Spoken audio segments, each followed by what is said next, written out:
character micro for the pages of New Warriors. Yeah, I don't get it. And apparently, it's kind of like this. It's like Teen Titans are treated as basically a junior Suicide Squad for some reason. I don't know why. I'll probably review the first Rated Collects Glasses run soon, whenever it does come out. Alright, next up it is Superman Volume 7 Bizarroverse. This is the end of Peter J. Tomasi's run for this title. This book collects Superman Volume 3, issues 42 to 40. Actually, it's Volume 4, issues 42 to 45. Stories from the Superman, well, pretty much from the Superman special and Action Comics 1000. I'm not surprised they threw in Peter J. Tomasi's story from Action Comics 1000. After all, he wrote it, so they threw it in here. Not bad idea.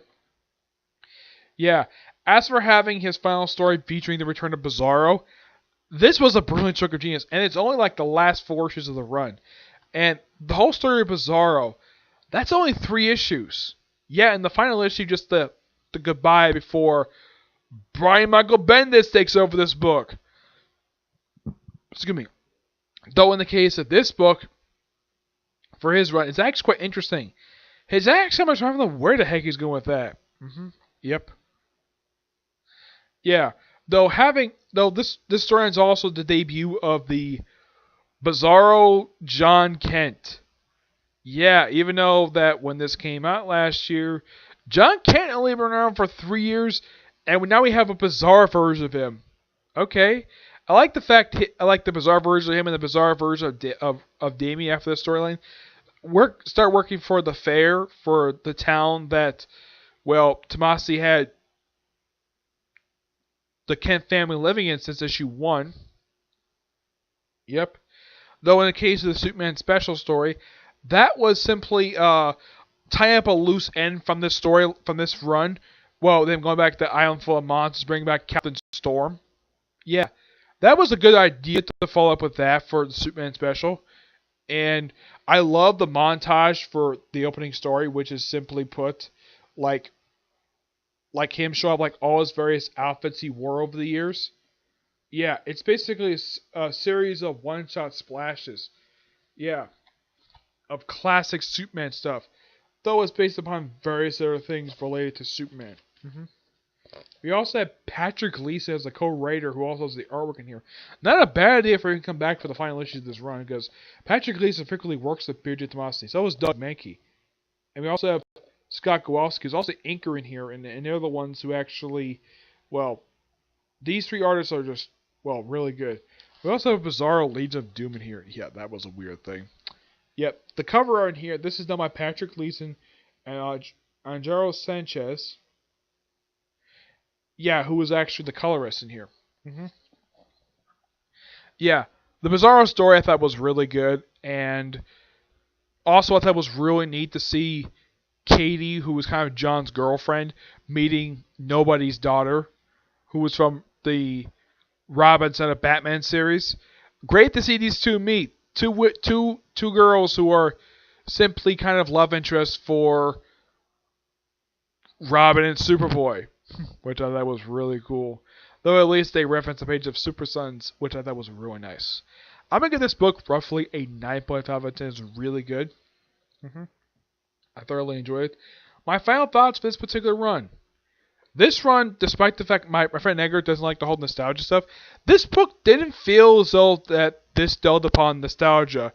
It just appeared to Tomasi doing what he wanted to do with Superman. And I gotta say, he did a fantastic job with it. I mean, I do love Dan Jurgens' Action Comics stuff. That was really cool. This stuff was also really good as well. My friend Tivia reviewed every single issue of this run. All 45 issues. I even told Tomasi that. He was a little surprised the fact to hear that somebody reviewed every single issue of his entire run. Yeah, I'm sure he probably may have checked out Tivia's videos. Yeah. And I think my friend Edgar may have reviewed maybe a couple issues of this run.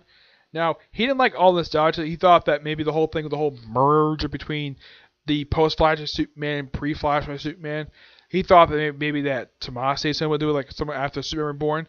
No, that was all Dan Jurgens, because Dan Jurgens explored what the changes were in Superman's history.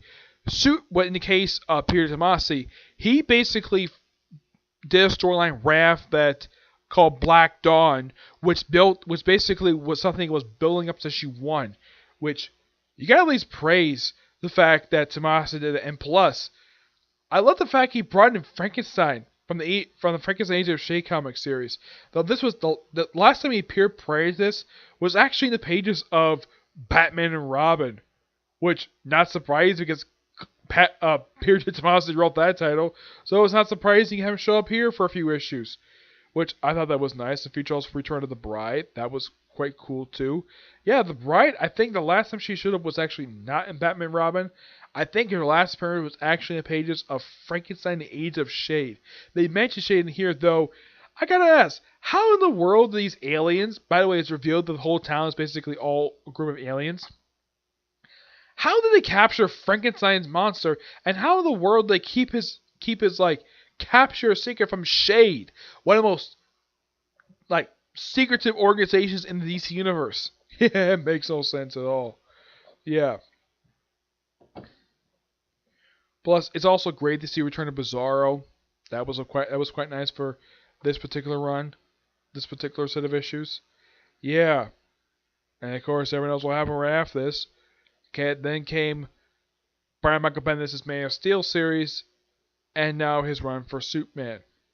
Yep, this is the end of the Rebirth Superman. Now we're on to Bendis' Superman. Though one person suggested to me when I was at Comic-Con, why can't Bendis and Tom King switch books? Have Tom King take over like one of the Superman books and have Bendis do Batman. But who knows? But I have spoken to Clay Mann about this. Tom King is not leaving to issue 105 of this current volume of the series. So it's going to last for quite a while. Okay? So that's it for this particular review. As far as I know, I have no other videos planned for today. But tomorrow I do have one video planned. That was View George Avenger. Actually none tomorrow. Yeah, that's something. I have no videos planned for tomorrow. I may be able to finish up the current season Case Close I'm currently working on. I may be able to do a review of that tomorrow. If not tomorrow, probably Friday at the latest. But tomorrow I have no videos planned. I was hoping to have one video planned for today, but the newest Dib episode is never released yet for Ace Attorney, so no review for Ace Attorney today. Okay? But until I see you next review, bye.